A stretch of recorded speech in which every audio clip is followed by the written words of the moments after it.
여러분, 우리는 금요일마다 마태복음의 말씀을 쭉 나누고 있습니다. 마태복음을 통해 특별히 구원자요 왕으로 이 땅에 메시아로 오신 예수 그리스도에 대해서 우리는 자꾸 말씀을 보면서 기억해야 돼요.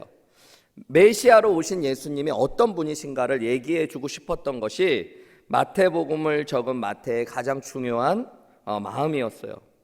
또한 자연스럽게 예수 그리스도와 함께 하나님의 나라, 천국이 무엇인지에 대해서 또한 마태복음을 볼 때마다 주의 깊게 보셔야 됩니다. 그래서 왕, 나라 이런 것들이 나오면 여러분들 관심을 갖고 집중해서 그 말씀을 더 들여다보셔야 돼요. 자연스럽게 이제는 왕으로 오신 예수님, 그리고 왕국이 이루어지는 하나님 나라가 펼쳐진다면 그 나라의 백성들에 대한 이야기들도 함께 나오게 되어집니다. 하나님 나라의 백성 되는 사람들과 왕으로 예수님을 믿지 않고 그 나라의 백성이 되지 못하는 사람들의 모습도 마태복음을 통해서 우리는 살펴볼 수 있어요. 오늘 본문 1절 말씀을 한번 들여다볼까요?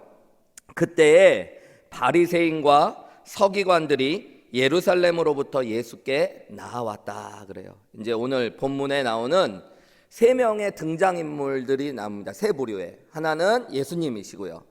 또 하나는 바리새인이고 또 다른 사람들은 서기관들이에요. 여러분들이 이 등장인물들을 주의 깊게 보셔야 됩니다.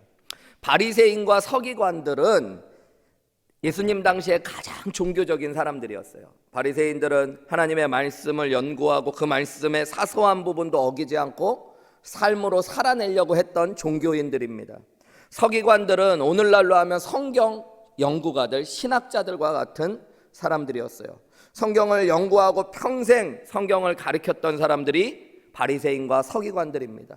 그들이 예루살렘에서부터 예수께 나아왔대요. 그냥 단순히 그들이 예루살렘에서부터 먼 길을 왔다라고 표현하는 것도 있지만요, 이 말씀에 보면은 그들이 예루살렘에서부터 왔다는 것은 산에 들린 공의에서 정식적으로 파송받은 인물들이라는 것들을 우리에게 알려줍니다. 그러니까 무언가를 조사하고 무언가를 얘기하기 위해서 예수님께로 나아왔던 종교인들이 있었다는 거예요. 예루살렘으로부터 지금 예수님께로 왔는데 이들이 온 곳이 어딜까요? 본문에는 나오지 않지만 우리가 지지난주에 물 위를 걸어서 오신 예수님에 대한 이야기들을 마태복음 14장 22절부터 33절까지 나누고요, 34절부터 36절, 14장 34절부터 36절의 말씀을 건너뛰었는데요, 34절 말씀에 보면 그들이 건너가 게네사렛 땅에 이르렀다 그래요. 예수님께서 지금 계신 곳이 게네사렛 땅이라는 곳이에요. 이 게네사렛은 갈릴리 주변에 있었던 주요 도시입니다. 그러니까 예수님은 지금 제자들과 갈릴리 지역에 있어요. 이 게네사렛이라는 도시에서부터 예루살렘까지는 여러분 170km 정도가 떨어져 있습니다. 95마일에서 100마일 정도가 떨어져 있는 거예요. 한국적으로 보면 서울에서 대전 정도가 떨어져 있고, 달라스에서부터 웨이코 정도가 떨어져 있는 거리가 이 예루살렘에서부터 게네사렛까지의 거리예요. 오늘날로 보면 고속도로를 막 신나게 밟아서 가면 한 2시간 안에 갈 수 있는 거리입니다. 그런데 여러분, 예수님 당시에 이 길은 짧은 길이 아니에요. 유대인들이 생각하는 어떻게 보면 가장 먼 거리일 수도 있는 겁니다. 유대 땅 안에서 가장 남쪽에서 가장 북쪽에 해당하는 곳들, 당시로 보면 좋지 않은 길들을 통과하고 수없이 많은 밤을 지새우거나 잠을 청하며 가야 되는 곳들이고요, 교통수단도 없었기 때문에 때로는 목숨을 걸면서 가야 될 정도로 먼 거리입니다. 그런데 왜 이 바리새인과 서기관들이 이 먼 거리를 왔을까요? 2절의 말씀에 보면 그 답을 알려주고 있어요. 우리 한 목소리로 한번 2절 말씀 읽어볼까요? 시작. 당신의 제자들이 범하나이까 떡 먹을 때 손을 씻지 아니하나이다. 무슨 얘기 하러 왔대요?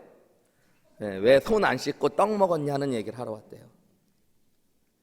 장로들의 전통이라는 것들은 하나님의 율법을 해석해서 전통을, 사람들의 종교적인 전통을 만들어 왔던 종교적인 행위들을 일컫는 말입니다. 하나님의 말씀은 그냥 말씀 그 자체로만 받아들일 수 없죠. 해석이라는 것들이 가해지고 그 해석에는 적용이라는 것들이 가해집니다. 특별히 유대인들에게 손 씻는 규례가 중요했던 이유가 있는데요. 그 이유 중에 하나는 출애굽기 같은 말씀에 보면 제사장들이 하나님 앞에 설 때 손을 씻어야 되는 규례가 엄청 많이 남아 있어요. 그리고 그렇지 않으면 죽임을 당할 것이라는 말씀들이 있습니다. 이 말씀들이 시간이 지나가면서 종교적인 전통이 되어졌어요. 꼭 제사장뿐만이 아니라 하나님 앞에서 살아가는 모든 사람들, 제사장뿐만 아니라 그것이 모든 사람들에게 적용되어지고, 또 집에 들어왔을 때 음식을 먹을 때 손을 닦아야 된다, 손을 또 어떻게 닦아야 된다, 그냥 닦는 것이 아니라 흐르는 물에서 닦아야 된다와 같은 여러 가지 종교적인 전통을 인간들이 만들어내게 된 것입니다. 이 전통이라는 말이 중요해요. 이것은 말씀 그 자체가 아니었지만 유대인들에게 있어서 중요한 것들이었어요. 그래서 왜 장로들의 전통을 어기느냐라는 거예요. 그 중에서도 어떤 거요? 떡 먹을 때 손을 씻지 않는 일들을 했다라고 이야기합니다. 인간이 종교적인 행위들을 열심을 다해서 하는 것. 여러분, 역으로 보면 유대인들은 어떻게 보면 하나님 앞에 종교적으로 열심을 다하기 위해서 일상의 삶에서도 최선을 다해서 노력했던 거예요. 손 씻는 부분에서도 실수하지 않으려고 노력한 거죠.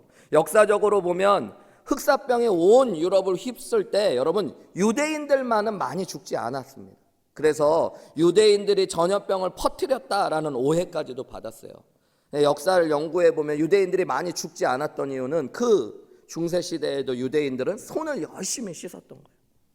그럴 만큼 중요한 일들이 있는데, 오늘 본문에 보면 예수님께서 우리가 언제 그랬냐, 내가 언제 그랬냐 이렇게 반박하지 않으시는 걸로 봐서 예수님과 예수님의 제자들이 실제로 손을 씻지 않고 떡을 먹은 적이 있었던 것 같아요. 아마 유대인들에게는 그것이 충격적인 이야기, 아마 예수님을 주의 깊게 보고 있었던 바리새인과 서기관들, 종교인들이 보았을 때 건수가 되어질 수도 있고 너무너무 큰 잘못으로 보여졌을 수 있는 거예요. 그래서 그들이 지금 여러분 170km나 되는 땅을 이 얘기를 하러 온 거예요. 이게 너무너무 중요한 일이었던 거죠. 여러분, 방금 손을 씻지 않은 걸 지적하는 것도 아니에요. 당시에 유대인들, 예수님 당시에 예루살렘으로부터 게네사렛까지 오려면 몇 주의 시간이 걸리는 거리예요, 여러분. 그러니까 한번 생각을 해보세요. 예수님과 예수님의 제자들이 손을 안 씻었던 일들은 이미 몇 주 전에 일어났던 일일 거예요. 그죠? 그 얘기를 하러 몇 주를 걸쳐서 온 것이죠. 여러분, 이것이 바로 오늘 나오는 바리새인과 서기관들의 모습이에요. 우리가 그것을 좀 주의 깊게 보셔야 돼요. 예수님은 오늘 말씀을 통해서 종교인들, 예수님을 왕으로 알지 못하고 예수님과 관계 맺지 못하는 종교적인 열심을 가진 사람들의 모습이 어떤 모습으로 나아가고 있는지를 보여주고 계세요. 그들 안에는 하나님이 주시는 은혜와 사랑은 관심이 없습니다. 그저 메마른 신앙 가운데 내가 하나님을 향한 사랑이 없으니까 신앙적인 행위에만 집중하는 거예요. 내가 이런 것들을 함으로 스스로 선해질 수 있다라고 생각하기 때문에 최선을 다해 종교적인 열심을 다하는 것들, 그게 종교인들의 모습입니다. 여러분, 우리 인간들 안에는 종교심이라는 게 있어요. 인간 스스로 무언가를 노력해서 다른 사람과 다르게 선해지고 하나님과 연결되려고, 신과 연결되려는 그 종교심. 신앙, 기독교 신앙 안에도 여러분, 우리는 예수님과의 참된 관계를 잃어버리면 이런 종교인으로도 전락해버릴 수 있다는 거죠. 예배, 의식, 기도, 어떤 종교적인 행위를 열심히 하면 내가 하나님 앞에 의로워지고 받아들여질 거라고 생각하는 것들. 오늘 바리새인과 서기관들은 그렇게 여러 가지 인간의 전통을 만들어냈고 그것들을 목숨 걸고 중요히 여겼던 거예요. 오늘날 기독교 안에도 이런 종교인들이 너무너무 많이 있습니다. 교회도 그런 종교적인 교회들이 너무너무 많이 있어요. 신앙적인 전통들, 인간들의 전통을 만들어냅니다. 한국에 있는 침례교회 중에 유명한 부흥사분이 목회하시는 교회에는 성도들은 하루에 3시간, 목회자들은 하루에 6시간씩 기도하지 않으면 안 된다라고 아예 선포되어 있는 교회가 있었어요. 그래서 제 동기들 중에도 그 교회에서 사역하는 사역자들은 방학이 되면 목사님이 못 믿어가지고 사역자들, 사모들까지 다 기도실에다 모아놓고 문 잠가버립니다. 6시간 동안 기도해야 돼요. 6시간도 기도하지 않으면 기도도 안 하는 것들이 되는 거예요, 여러분. 그 교회의 선한 전통일 수 있을지 모르겠지만 여러분, 하나님과의 관계가 빠져버리고 인간의 열심만 남으면 그것은 여러분 그저 종교적인 열심이 되어버려요. 내가 기도를 하루에 얼마나 하느냐, 내가 하루에 말씀을 얼마나 읽느냐, 다 귀한 거지만 그런 것들을 내가 인간의 종교심만으로 만들어내면 그것이 내 자랑이 되어지고, 그리고 그것을 통해서 내가 의로워진다고 생각하기 때문에 다른 사람들, 그보다 못한 사람들에 대한 정죄와 비판, 판단이 우리의 마음에 가득 차게 되어지죠. 오늘 보세요. 이 바리새인과 서기관들 지금 누구 앞에 나온 거예요, 여러분? 예수님 앞에 나온 거예요. 왕이신 예수님, 우리 이 마태복음 15장 앞에 보면 풍랑을 잠잠케 하시고 물고기 2마리와 떡 5덩이로 수천 명을 먹이실 수 있는 왕이신 예수님, 죽은 자를 살리기도 하시고 병든 자와 귀신 들린 자를 치유하시는 그 위대하신 왕이신 예수님 앞에 나왔어요.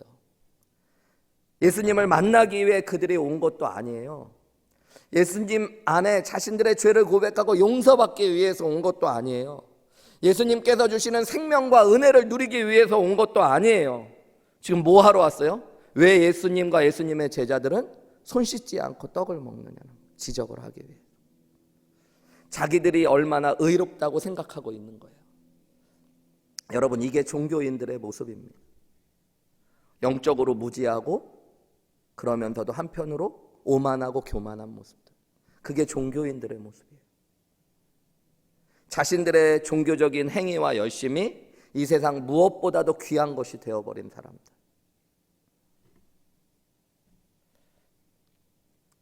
저는 일주일 동안 이렇게 이 말씀을 묵상하는데 지금 읽은 대로 이 2절의 말씀이 너무 우스우면서도 참 비참하더라. 여러분, 손 안 씻고 떡 먹은 걸 지적하기 위해 종교적인 대표단이 파견되어서 170km를 걸어와서 그것을 질문하고 있는 사람들의 모습. 근데 우리의 모습이 그럴 수 있어요. 이 사소한 것에 목숨을 거는 거죠. 다른 사람들을 정죄하기 위해 목숨을 거는 것들. 여러분, 예수님을 만난 사람들은 그와 정반대의 길들을 걸어가게 되어져요. 예수님을 만나고 예수님과 참된 신앙생활을 하는 사람들은 사소한 것에 목숨을 걸지 않습니다. 진짜 중요한 것에 목숨을 걸기 시작해요. 그게 뭐냐면 예수님과의 관계, 예수님의 말씀. 여러분, 예수님의 말씀의 중심에 무엇이 있어요? 마음을 다하여, 뜻을 다하여, 목숨을 다하여 주 너의 하나님을 사랑하고 내 이웃을 내 몸과 같이 사랑하라는 것이 우리가 목숨 걸어야 될 일이에요. 그것이 온 율법과 선지자의 강령이죠. 예수님께서는 그 종교인들의 실상을 지적해서 보여주세요. 3절부터 6절까지 말씀이에요. 우리 한 목소리로 읽어볼까요? 3절부터 6절 시작. 대답하여 이르시되 너희는 어찌 하나님의 계명을 범하느냐? 하나님이 이르셨으되 내 부모를 공경하라 하시고 또 아버지나 어머니를 비방하는 자는 반드시 죽임을 당하리라 하셨거늘 너희는 이르되 누구든지 아버지에게나 어머니에게 말하기를 내가 드려 유익할 것이 하나님께 드림이 되었다고 하기만 하면 그 부모를 공경할 것이 없다 하여 너희의 전통으로 하나님의 말씀 패하는도다. 여기 보면 전통이라는 말이 계속 나오죠. 여러분이 마가복음 평행 본문에 보면 마가복음 7장에 이 고르반이라는 전통에 대해서 이야기합니다.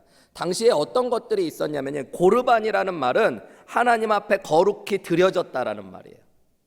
이 하나님 앞에 거룩히 드려졌다라는 것들을 선언하고 나면 그것들은 여러분 온전히 자기가 소유하고 있더라도 하나님의 것이 되어버리는 것이었습니다. 그래서 예를 들어서 양 한 마리가 있는데 이 양을 내가 고르반이라고 이야기하면 이건 내가 지금 돌보지만 내게 아닌 거예요. 내가 이미 먼저 하나님께 드린 거예요. 그런데 내 어머니가 지금 헐벗고 추위에 떨고 계세요. 내 아버지가. 그러면 내 부모를 공경하라는 하나님의 말씀을 따라 사실은 유대인들은 부모님이 그렇게 떨고 힘들어한 다음에 양을 잡아서 양 털로 어머님에게 옷을 해드려야 되는데 유대인들은 고르반이라고 하면 그건 내 게 아니라 내가 돌보고 있지만 누구 거예요? 하나님께 드렸으니까 못 드리는 거예요. 그거는 누구도 드릴 수 없고 누구도 만질 수 없는 것이 되어져요.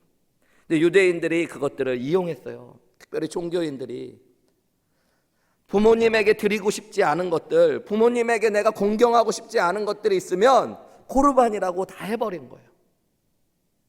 무슨 이야기예요, 여러분? 이 고르반이라는 종교적인 전통을 이용하면서 그들은 하나님의 말씀을 어기는 사람들이 되어졌다는 거예요. 그들은 입으로는 하나님을 공경한다라고 이야기하고 사랑한다라고 하면서도 그들의 마음에는 자신들의 이익을 취하려고 하고 하나님의 말씀을 정면으로 위반하는 모습이 있었던 거죠. 종교적인 행위로는 의로워 보일지 모르지만 겉으로는 아주 경건한 사람들, 말로는 하나님을 사랑하는 사람들처럼 보이지만 그들의 마음은 위선적이고 악한 존재들이라는 것들을 보여주고 계세요. 그것이 바로 종교인들의 모습이라는 거예요. 예수님께서는 그래서 7절에 이 바리새인과 서기관들을 뭐라고 부르세요? 외식하는 자들아 라고 말했어요. 이게 외식이에요. 여러분, 하나님과의 관계, 하나님과의 사랑이 빠져버린 종교인들의 가장 큰 문제가 뭐냐면 결국 외식하는 사람들이 돼요. 거룩한 것처럼 보이지만 속은 거룩하지 않거든요. 변화되어 있지 않거든요. 떡을 먹을 때조차도 거룩하고 깨끗한 것처럼 손을 씻지만 그들의 마음은 선하지 않은 거예요. 그들의 마음에는 누가 손을 안 씻고 밥 먹느냐 떡을 먹냐만 쳐다보고 있는 거예요. 만약에 그런 사람이 있다면 어디 지구 끝까지 쫓아가서라도 그 사람을 정죄해야 되는 마음이 그들의 마음이었던 거예요. 구약 시대에도 그와 같은 사람들은 있었고 이사야 선지자가 그들에 대하여 예언했다라고 7절에 이야기하죠. 8절과 9절은 이사야서의 말씀입니다. 이 백성의 입술로는 나를 공경하되 마음은 내게서 멀도다. 사람의 계명, 이게 전통이죠.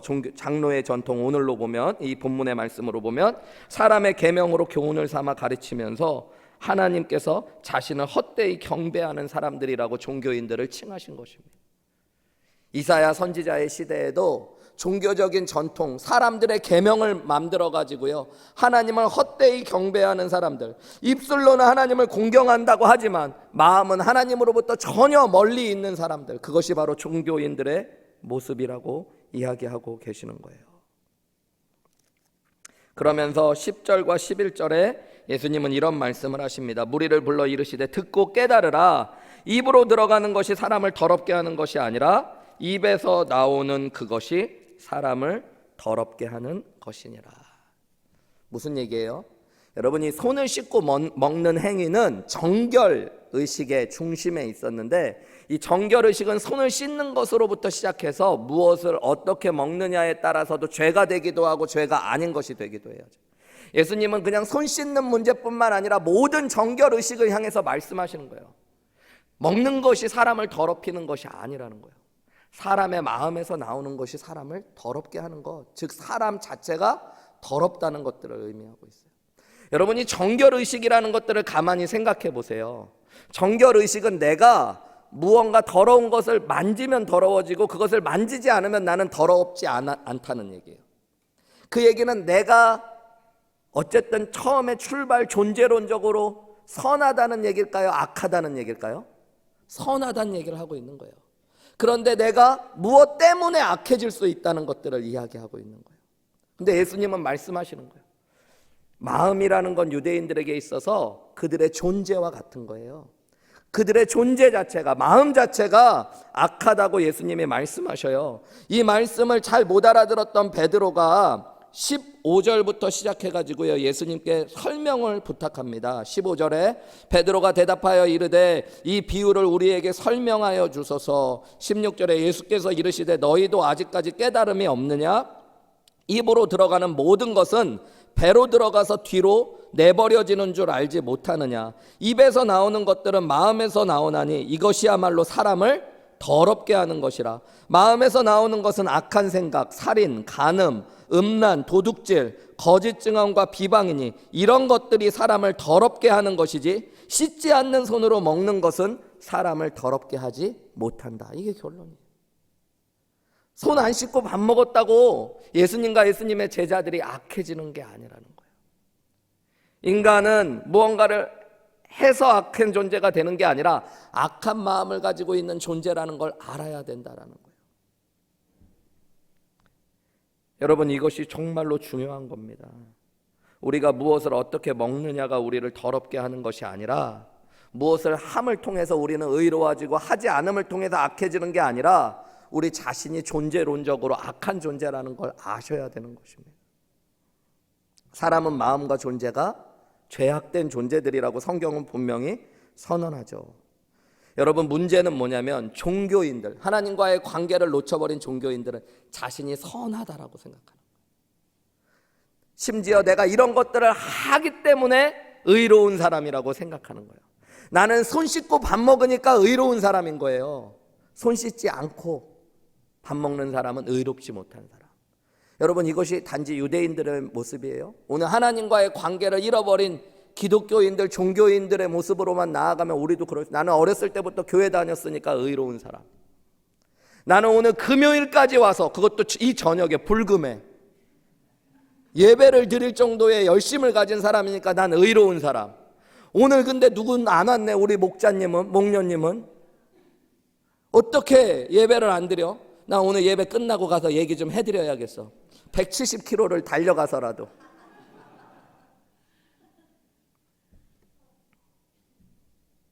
여러분, 내가 죄인이라는 걸 모르니까 우리는 다른 사람을 자꾸 정죄하고 환경을 탓하는 거예요. 내 눈에 들보는 보지 못하고 다른 사람의 눈에 뭐를 보는 거예요? 티끌을 보는 거예요. 지금 내 마음에는 그 의로움으로 가득 찬 교만함, 다른 사람들을 판단하고 정죄하는 미움의 마음들이 가득한데 자신의 죄를 못 보니까 손 씻은 자기는 참 정결한 사람이라고 생각하며 다른 사람이 손 씻지 않은 그 티끌을 보면서 내 눈 안에 있는 들보를 보지 못하는 게 인간의 모습인 거예요. 여러분, 그래서 사람들은 자꾸 다투고 싸우게 되어지는 거예요. 여러분, 저는 교회에서 다툼이 있는 게 솔직하게 조금 이해가 안 돼요. 그런데 너무너무 많이 그런 이야기를 듣고 보니까 또 마음이 막 헷갈릴 때가 있어요. 여러분, 사실 교회에서 싸우고 다툴 일이 뭐가 있습니까? 교회는 뭐 하는 곳이에요?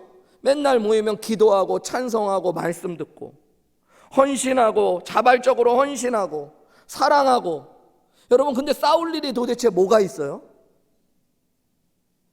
그런데 엄청 싸우잖아요. 그죠? 왜냐하면 다 자기들의 종교심 때문에 그래요. 나는 옳은 거예요. 내가 쌓아놓은 전통, 종교적인 전통, 내가 옳은데 다른 사람이 나와 다르면 틀렸다라고 이야기하는 거예요. 나는 잘하는데 다른 사람들은 잘하지 못한다고 생각하는 거예요. 사소한 것에 목숨을 거는 거예요. 손을 씻고 떡을 먹느냐 아니냐를 가지고 싸우듯이 정죄하듯이 여러분, 교회 안에 그런 일들이 너무너무 많이 있어요.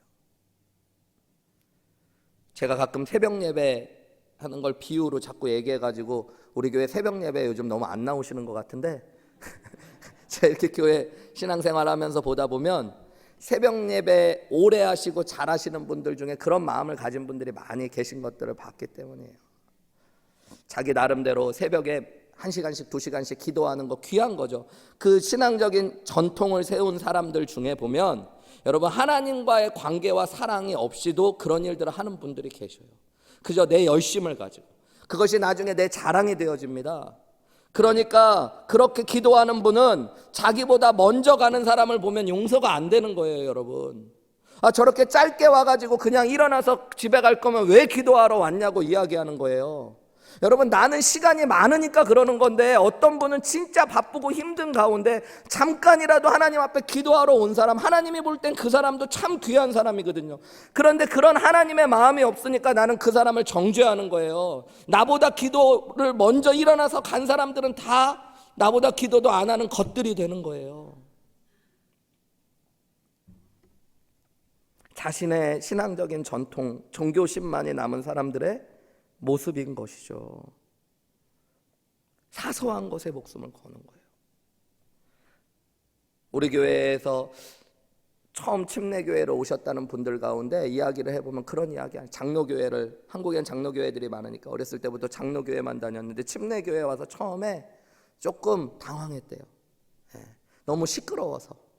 뭐 찬양도 시끄럽고 조금, 장로교회는 조용한 장로교회만 다니셨나 봐요. 그리고 목사님들이 가운도 입지 않고. 근데 뭐 적응하면 아무렇지도 않은 건데 그거를 못 넘어가는 분들이 있어요. 그것을 의로움의 기준으로 생각하시는 분들이 있어요. 왜 목사님이 가운을 안 입으세요? 아니 뭐 입을 수도 있고 안 입을 수도 있죠. 저도 가운 있거든요. 근데 뭐 그게 그렇게 중요한 게 아닌데, 여러분 예수님에 대한 사랑과 관계가 빠져버리면 이런 종교인의 모습으로 나아가게 되는 거예요. 그런 이야기 많이 들어보셨잖아요. 교회가 하나님의 은혜 가운데 막 성장하면서 건축을 하게 됐어요. 어느 교회가.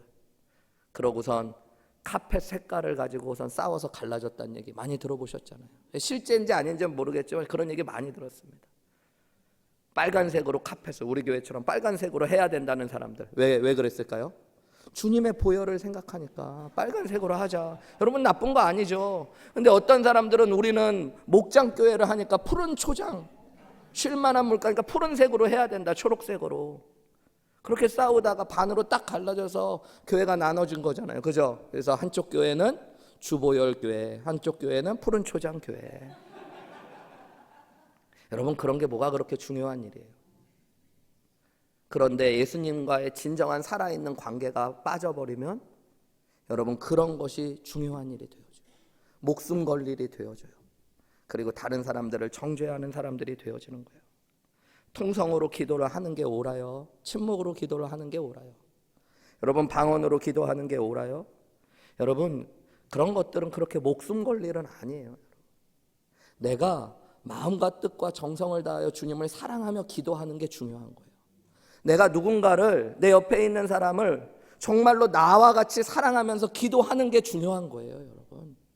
오늘 이 예배에도 그것이 훨씬 더 중요한 거예요. 예배 시간에 왜 우리 금요 예배 때는 대표 기도를 세우냐 안 세우냐, 왜 목사님이 다 알아서 하냐, 여러분 그건 그렇게 중요한 게 아니에요. 세울 수도 있고 안 세울 수도 있죠. 그런데 오늘 내가, 그리고 여러분이 마음과 뜻과 목숨을 다하여 예수님을 사랑함으로 예배하는 게 진짜 중요한 거예요. 그게 우리가 목숨 걸 일인 거예요, 여러분. 내가 함께 예배하는 사람들을 사랑하고 예배하지 못하는 사람들을 사랑함으로 함께 예배하기를 바라는 게, 여러분 그게 우리가 목숨 걸 일인 거예요. 근데 그 예수님을 만나지 못하고 사랑하지 못하고 예수님과의 관계가 없는 사람은 여러분 손 씻고 떡을 먹는 문제가 그렇게 중요한 문제가 되어지는 거예요. 그게 우리의 모습일 수 있는 거예요. 다시 한번 예수님이 하신 말씀을 보세요. 이사야서의 말씀 8절과 9절. 여러분 그런 종교인들은 결국 어떻게 되는 거예요? 8절과 9절입니다. 이 백성이 입술로는 나를 공경하되 마음은 내게서 멀도다. 말로는, 몸으로는 주님 사랑한다고 하지만 여러분 주님과 마음으로는 하나도 연결되어 있지 않은 사람들. 9절에 보면 사람의 계명으로 교훈을 삼아 가르치기만 하기 때문에 예수님을 헛되이 여러분 이게 얼마나 가슴 아파. 헛되이 주님 예배하고 헛되이 섬기는 것들. 여러분 우리가 그런 종교인의 삶을 살아가면 나의 신앙생활이 다 헛된 것이 되는 거예요. 내가 30년 40년 신앙생활을 했다고 하더라도 여러분 그 신앙생활이 헛것인 거예요. 헛것. 주님하고는 아무 마음으로 관련되어 있고 연결되어 있지 않은 열심과 헌신은 아무 상관이 없어요. 여러분 헛된 것이 되어지는 거예요. 헛된 것. 주님 앞에 섰을 때 저와 여러분의 신앙이 어떻게 평가돼야 될까요? 저는 이 말씀이 무섭더라고요.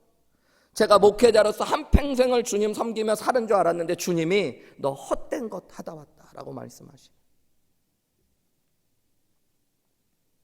예수님의 이 말씀이 바리새인과 서기관들에게는 어떻게 들렸을까요? 12절 말씀에 보면 이에 제자들이 나와 이르되 바리새인들이 이 말씀을 듣고 걸림이 된 줄 아십니까? 이렇게 얘기했대요. 제자들이 눈치가 보였나 봐요. 예수님이 막 너무 강하게 얘기하니까 예수님이 지금 바리새인과 서기관들 지금 실족했다. 이 걸림이 됐다라는 말은 실족하고 넘어졌다는 얘기예요. 그들이 지금 실족한 거를 예수님 모르십니까? 이렇게 심하게 얘기하십니까? 이렇게 얘기한 거예요. 한마디로 바리새인과 서기관들은 자신들의 실상을 보여주는 예수님의 말씀에 실족했대요. 걸림이 됐대요. 여러분, 이것이 또한 종교인들의 특징이에요. 자신들이 의롭다고 생각하니까 다른 사람들의 죄는 보는데 말씀을 통해서든 목회자를 통해서든 자신들의 죄가 지적되면 여러분, 그것을 은혜로 받아들이는 게 아니라 실족합니다. 자신이 의롭다고 생각하는 사람들의 모습인 거예요. 그게 종교인들의 특징인 거예요. 요즘 설교가 방송으로 막 녹화가 돼가지고 제가 자세히는 얘기 못하는데, 제가 아는 어떤 교회에 의료인 선교회가 있어가지고 그 의료인 선교회 분들이요, 다른 다 현직 의사들이고 돈도 많이 헌신하고 해가지고 해외 선교를 간 거예요. 해외 선교를 가가지고 그 당시에 유명하고 이렇게 많이 책도 쓰고 사역하셨던 이용규 선교사님이라는 분이 계세요. 내려놓음이라는 책을 쓰신 분. 그분을 모시고 선교지에서 의료 선교에 가셨던 분들이 집회를 가진 거예요. 그분들이 이제 한 30명, 40명 정도 의사들이, 치과 의사들, 일반 의사들 막 가가지고 한 다음에 집회를 가졌는데, 이용규 선교사님이 내가 무언가를 했다고 생각하는 것, 그리고 그것이 선하고 의롭다고 생각하는 마음들이 종교적으로 가장 위험한 마음이다, 이런 얘기를 하고, 그것도 내려놔야 된다, 그게 자기의다 그랬는데, 몇몇 나이 드신 그 의료인 선교회 집사님들이 손들고 막 설교 시간에 따지고 싸웠다는 거예요. 우리가 여기까지 이렇게 헌신하고 온 게 그럼 아무것도 아니라는 것이냐, 뭐 우리를 무시하는 거냐, 우리가 나름 얼마나 물질적으로 헌신하고 시간을, 그러고선 대판 싸우고 왔다는 얘기를 들었어요. 여러분, 그 싸울 일입니까? 선교하러 가셔서 말씀을 듣다가 그 말씀을 통해서 내 부족한 모습이 비춰진다면 그것도 은혜로 보는 게 아니라 분노가 되는 거예요. 실족을 하는 거예요. 오늘 바리새인과 서기관들 예수님이 보면서, 야, 너희 진짜 대단하다, 어떻게 이렇게 손 안 씻는 것까지 알았니? 그것을 얘기해 주려고 여기까지 이렇게 오는 너희는 진짜 아주 사소한 것도 챙기는 아주 의로운 사람들이구나 라고 칭찬해 주실 줄 알았는데, 그들의 종교적인 위선을 지적하시고 그들의 연약함을 보여주시는 예수님의 말씀을 보니까 그들은 실족하는 거예요. 여러분, 그것이 자신이 의롭다고 생각하는 종교인들의 모습입니다. 여러분, 저는 우리 한우리교회가 예수님 빠져버린 종교적인 열심만 있는 껍데기인 오늘 본문에 나오는 바리새인과 서기관 같은 사람들 되지 않기를 원합니다. 예수님은 분명히 말씀하시죠. 먹는 것, 그리고 손을 닦는 것이 우리를 더럽게 하는 것이 아니라 너희들의 마음에서 악한 것들이 쏟아져 나오는데 왜 그것을 모르니? 너희가 악한 존재인데. 여러분, 인간은 무엇을 하거나 하지 않음으로 통해서 더러워지거나 의로워지는 존재가 아니에요. 인간은 이미 존재적으로 악한 존재들이고 죄인들입니다. 그렇다면 이 죄인인 인간들의 답이 어디에 있을까요, 여러분? 우리가 주의 깊게 보신 분들은 왜 목사님이 마태복음 14장 마지막 3절을 말씀을 안 전했나 그러고 전화 가시는 분들이 있을 수 있는데, 그것이 바로 오늘 예수님이 말씀하시는 것의 답이에요. 14장 34절부터 36절 말씀에 보면요, 여러분, 이런 본문이 나옵니다. 그들이, 이건 예수님과 예수님의 제자들이에요, 건너가 게네사렛 땅에 이르니 그곳 사람들이 예수인 줄을 알고 그 근방에 두루 통지하여 모든 병든 자를 예수께 데리고 와서 다만 예수의 옷자락이라도 뭐를 하면요, 손을 대게 하시기를 간구하니 손을 대는 자는 다 나음을 얻었더라. 여러분, 성경에 보면 무언가가 특별히 강조되고 반복되는 말이 있으면 그건 되게 중요한 말이에요. 근데 이 마태복음 14장 34절부터 36절에 보면 손이라는 말이 되게 강조됩니다. 이 게네사렛에 있던 사람들이요, 예수님 앞에 와서 자신들이 병자라는 걸 알기 때문에 예수님께 치유함을 받고 싶어 하는데 어떤 마음을 댔대요? 예수의 옷자락에라도 손을 대면 손을 대주시기를 간구하고 예수님이, 그리고 예수님이 손을 대는 자는 다 어떻게 되었대요? 나음을 얻었대요. 여러분, 지금 바리새인과 서기관들은 예수님의 손을 어떻게 보고 있어요? 손을 씻느냐 안 씻느냐. 그래서 손을 안 씻고 떡을 먹었기 때문에 더러운 손처럼 이야기하고 있는데, 여러분 예수님을 왕으로 메시아로 안 사람들은 어떻게 하고 있어요? 예수님이 내 몸에 내 옷자락에라도 손을 대주시면 내가 치유되고 나아질 것들. 이 손이라는 것이 되게 중요한 키워드예요, 여러분. 여러분, 우리 인생에 답이 있다면 우리가 손을 씻고 떡을 먹어서 의로워지고, 손을 씻지 않고 떡을 먹어서 더러워지는 존재가 아니라 예수님이 만져주셔야지 우리는 의로운 존재가 되는 거예요. 예수님이 우리와 함께 해주시고 예수님이 우리를 용서해 주셔야 여러분 우리는 의로운 사람들이 되는 거예요. 여러분, 우리의 죄악됨과 우리의 연약함들이 언제 치유될까요, 여러분? 내가 종교적인 열심을 가지고 노력한다고 의로워지는 게 아니에요, 여러분. 내가 예전에는 간음하고 세상에 여러 가지 죄를 범했던 사람, 미워하고 시기하고 질투했던 사람인데, 여러분 이제 예배하면서 종교적인 열심을 가지면 내가 의로워지는 게 아니라 도리어 예수님과의 만남이 없으면 더 교만한 자가 되어 다른 사람들을 판단하고 정죄하는 죄인이 되는 거예요. 여러분, 내 인생에 진짜 변화받을 수 있는 것, 온갖 마음에서는 악한 것들이 쏟아져 나오는 내가 의로워질 수 있는 길은 예수님이 나를 만져주시고 나와 만나 주실 때 여러분 우리가 변화되는 줄 믿으시기 바랍니다. 이게 되게 중요한 거예요. 그래서 여러분, 나에게는 누가 필요한 거예요? 예수님이 필요한 거예요. 예수님. 종교적인 열심보다 여러분 성경 공부하는 거 중요한데 서기관들만큼 성경 공부를 열심히 한 사람들은 없어요. 성경 공부를 더 많이 하는 것 자체가 우리를 의롭게 하는 게 아니에요. 성경 공부를 통해서도 예수님을 만나고, 그래서 예수님을 통해서 하나님을 정말로 사랑하게 되고 그 예수님으로 인하여 내 이웃을 내 몸과 같이 사랑할 때 그게 진짜 신앙인이 되는 거예요. 그렇지 않으면 우리는 그저 종교인이 되는 거예요. 종교인들. 우리가 이미 몇 달 전에 나누었지만 마태복음 9장에 보면 한 관리가 예수님 앞에 와서 자신의 딸을 고쳐달라고 하는 장면이 나옵니다. 마태복음 9장 18절에 보면, 여러분 앞에 보면 한 관리가 예수님 앞에 와서 절하면서 이렇게 얘기해요. 뭐라 그래요? 내 딸이 방금 뭐 했대요? 죽었사오나 오셔서 예수님이 그 내 딸의 몸에 손을 얹어주시면 살 수 있습니다. 여러분, 이게 믿음이에요. 믿음.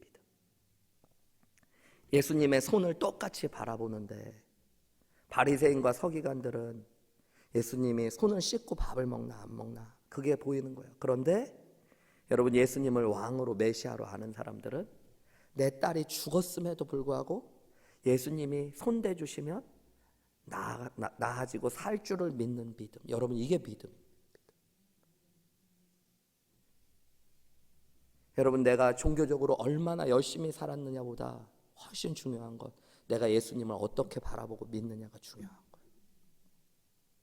내가 신앙생활을 그동안 얼마나 열심히 했고, 교회를 얼마나 열심히 섬겼고, 하나님 앞에 얼마나 헌신했고, 내가 철저히 살려고 노력한 거.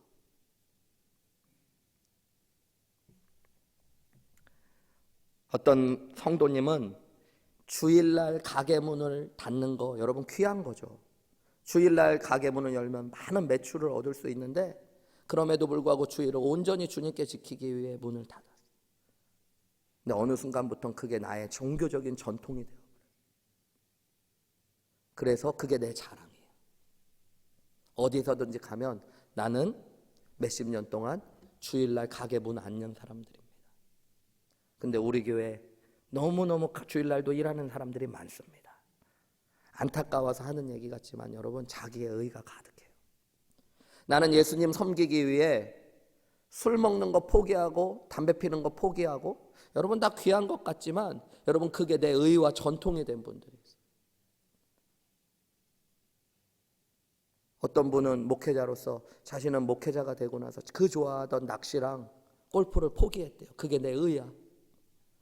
여러분, 예수님 앞에 드린 헌신, 내가 주님 사랑해서 한 건 다 그 자체로 귀할 수 있지만 그게 내 종교적인 전통이에요.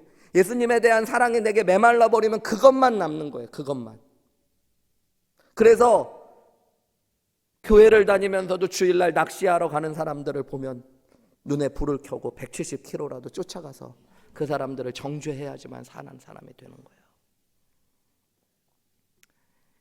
여러분, 우리 안에 진짜 예수님을 만나는 은혜가 있으시기를 주님의 이름으로 축복합니다. 그게 우리를 살리는 거예요. 그렇게 예수님을 만나면 마음과 뜻과 목숨을 다해 하나님 사랑하고 내 이웃을 내 몸과 같이 사랑할 수 있는 사람이 되어집니다. 누군가를 정죄하는 사람이 아니라 그를 위해 울어줄 수 있는 사람, 그를 품어줄 수 있는 사람, 사랑할 수 있는 사람이 되는 거예요. 그래서 오늘 우리에게 필요한 건 무엇이냐면, 여러분, 예수님이 그 거룩한 손이 내 인생을 매만져 주시면, 내 영혼을 매만져 주시면, 우리 가정을 매만져 주시면, 우리 교회를 매만져 주시면, 여러분, 우리 교회가 죽었다고 하더라도, 우리 가정에 죽었다고 하더라도 주님 그러면 살게 될 줄 믿습니다. 그것을 믿는 것이 우리의 믿음인 줄 믿습니다. 우리 함께 이 시간 좀 기도하며 나아갔으면 좋겠어요. 여러분은 어떤 믿음으로 하나님 앞에 서 있으십니까? 예수님을 향한 사랑과 참된 신앙은 다 잃어버리고 종교적인 껍데기 같은 신앙의 행위만 남아있다면, 오늘 우리가 예수님께서 말씀하신 바리새인과 서기관들일 수 있다는 것들을 기억하셔야 돼요. 내 종교적인 열심만을 가지고 나를 의롭다라고 포장하면서 하나님을 사랑하지도 않고 그저 다른 사람들을 사랑하지도 않고 정죄하고 판단하고, 하나님 같은 자리에 내가 올라서서 내가 하나님보다 더 의롭다고 생각하며 심지어 예수님조차도 판단하고 비판하는 사람의 모습, 그것이 나의 모습은 아닌지 돌아보았으면 좋겠습니다. 예수님, 나에게 예수님이 진짜 필요합니다. 예수님이 내 삶을 만져주셔야 됩니다. 내가 예수님을 더 사랑하고 예수님의 손길로 내가 치유되기를 원합니다. 우리 이렇게 함께 기도함으로 나아가시겠습니다. 기도하시겠습니다.